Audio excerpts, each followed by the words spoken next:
स्नेहा का सपना था कि उसे कोई बहुत ज्यादा समझदार और स्मार्ट पढ़ा लिखा लड़का मिले। लेकिन कहते हैं ना, जो भाग्य में होता है होता वही है। देख, मैं साफ कह रही हूँ, लड़की के बाप के पास भर भर के पैसा है। अरे एक बार लड़की ने तुझे पसंद कर लिया तो समझ के पैसे की तो नदियां भर जाएंगी, लेकिन फिर भी तेरी प्यास नहीं बुझेगी बेटा। अरे माँ, फ्रिज में मैंने 2 बोतल पानी की रखी है, और कैसे प्यास बुझेगी? अरे 5वीं फेल, मैं बात कर रही हूँ पैसों की प्यास की। तू गवाह नहीं समझेगा इस बात को। बस तुझसे लोगों की नौकरी करवा लो। वो क्या है ना आशीष की माँ, वो सीधा है, और जिसे तू लोगों की नौकरी बोल रही है ना, वो आशीष का प्यार है अपने लोगों के लिए, जिनसे वो प्यार करता है या जिनसे जुड़ा हुआ है वो। अरे जमाना नहीं रहा वो। अरे आज की डेट में तो ना बेटा माँ का है, ना ही पति पत्नी का। कैसी बात कर रही है माँ? चाहे दुनिया यहाँ की वहाँ क्यों ना हो जाए, मैं आपके बिना नहीं रह सकता। ना ही मैं आपको कभी धोखा दे सकता हूँ। अरे हाँ, ठीक है ठीक है। देख, लड़की को पढ़ा लिखा लड़का चाहिए तो वहां चुप रहना। जबान खोलेगा तो पता चल जाएगा कि 5वीं पास है। अरे तो पढ़ा देती ना आगे। माना सौतेली माँ हो, लेकिन दहेज की लालच तो अपने बेटे जैसी ही रख रही हो। पापा ऐसा मत बोलिए ना माँ को, वो मेरी माँ है, मैं उनसे बहुत प्यार करता हूँ। अच्छा अच्छा बेटा, कुछ नहीं कहता, बस तैयार हो जा, चलते हैं और देखते हैं कि कौन है लड़की और क्या चाहती है। सभी मिलकर लड़की देखने जाते हैं, जहाँ स्नेहा आशीष को देखकर ही इम्प्रेस हो जाती है। वाह, कितना हैंडसम है। काश इससे मेरी शादी हो जाती, लेकिन पता नहीं कितना पढ़ा लिखा है। स्नेहा, लड़का बहुत अच्छा है, बेचारी की माँ दूसरी है, लेकिन देख रही है ना, हीरा भी इतना चमकीला नहीं होगा जितना कि ये। स्नेहा को समझ नहीं आता कि वो क्या करे। वो आशीष से मिलती है, उसकी सादगी, उसकी बातें उसे भा जाती है। मैंने नहीं सोचा था कि इतना पढ़ा लिखा लड़का मुझे मिलेगा। मैं शादी करने के लिए तैयार हूँ। और फिर स्नेहा और आशीष की शादी हो जाती है। शादी के बाद सासू माँ कहती है, अरे बेटा, वो तेरे जेवर मुझे दे दे, मैं संभाल कर रख दूंगी। स्नेहा, जो कि खुद भी एक समझदार लड़की थी, नहीं नहीं, मैं अपने जेवर नहीं दूंगी। उसके लिए तो मैंने पहले ही लॉकर खुलवा लिया था माँ जी। ये मेरी कुछ आर्टिफिशियल ज्वेलरी है, इसे रख लीजिए।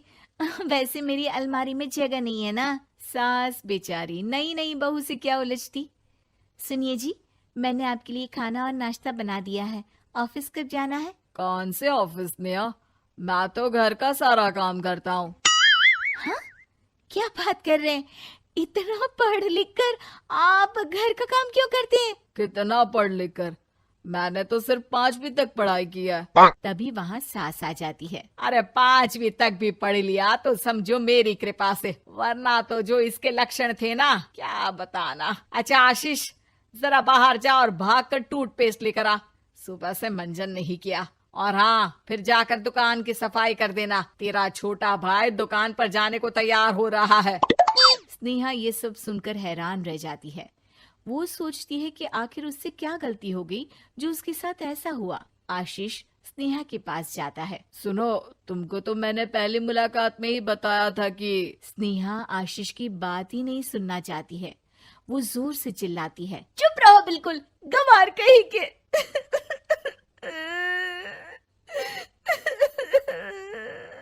कितना बड़ा धोखा हो गया मेरे साथ। अब मैं इस घर में नहीं रह सकती।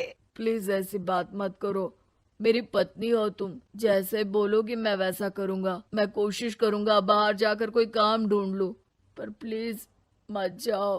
चुप रहो गंवार कहीं के, मैं तुम्हारे जैसी की बीवी हो ही नहीं सकती।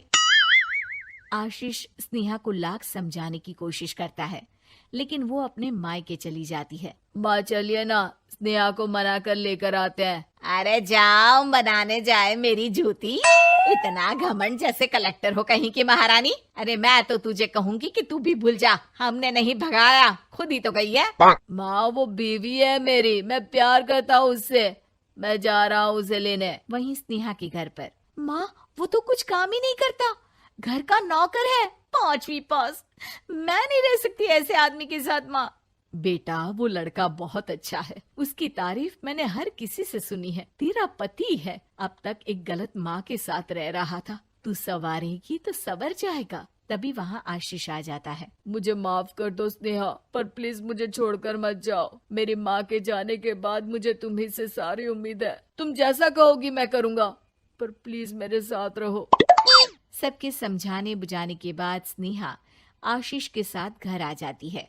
आ गई महारानी, अब आई हो और सच्चाई भी पता चल गई है, तो थोड़ा तमीज से पति के साथ घर देख, रसोई संभाल और हम सबकी सेवा कर। देखो, मैं अब इस घर में बंटवारा चाहती हूँ।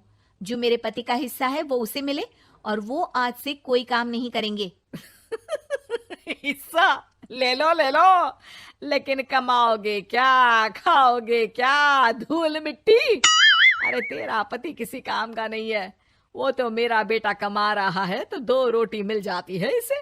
तभी वहाँ स्नेहा के ससुर आ जाते हैं। मैंने एक बंद फैक्ट्री को पहले ही आशीष के नाम कर दिया है और घर के 2 तल्ले में 1 तल्ला ले लो। मैं तो आशीष के पास रहूंगा, वकील थोड़ी देर में आता ही होगा। अरे जाओ जाओ, 2 दिन में भूख से तड़प कर सब वापस आ जाओगे। बढ़िया आई बहू बेटे वाली। फिर क्या था, स्नेहा आशीष के साथ मिलकर बंद फैक्ट्री को खोलती है और मन लगाकर काम करती है। दोनों की मेहनत रंग लाती है और आशीष अपनी मेहनत से एक सफल बिजनेसमैन बन जाता है। लेकिन एक दिन, अरे बहू बेटा आशीष, मुझे माफ कर दो, मैं भी अब तुम लोगों के साथ रहना चाहती हूँ। इस कमबख्त ने तो दुकान का बेड़ा गर्क कर दिया। वो तो आशीष था जो सारा दुकान का काम संभालता था। बेटा हमारे पास तो अब खाने को भी नहीं बचा। माँ जी, इसे कर्म के फल कहते हैं। खैर, खाना है तो आपको और आपके बेटे को काम करना पड़ेगा, समझी? हे भगवान, अब ये दिन आ गए हैं कि बहू के साथ रहने के लिए मुझे काम करना पड़ेगा। बेटा आशीष, तू ही समझाना अपनी बीवी को। पता है ना मैंने तुझे कितने प्यार से पाला है। हाँ माँ, वो तो ऐसे ही बोल रही है आपको। अरे घर में कामकाज के लिए बहुत सारे नौकर चाकर है, आप आराम से रहिए माँ। स्नेहा आशीष का अच्छा और सरल सच्चा व्यवहार देखकर मन ही मन सोचती है, मेरा पति गवार ही सही, लेकिन दुनिया का सबसे अच्छा इंसान है।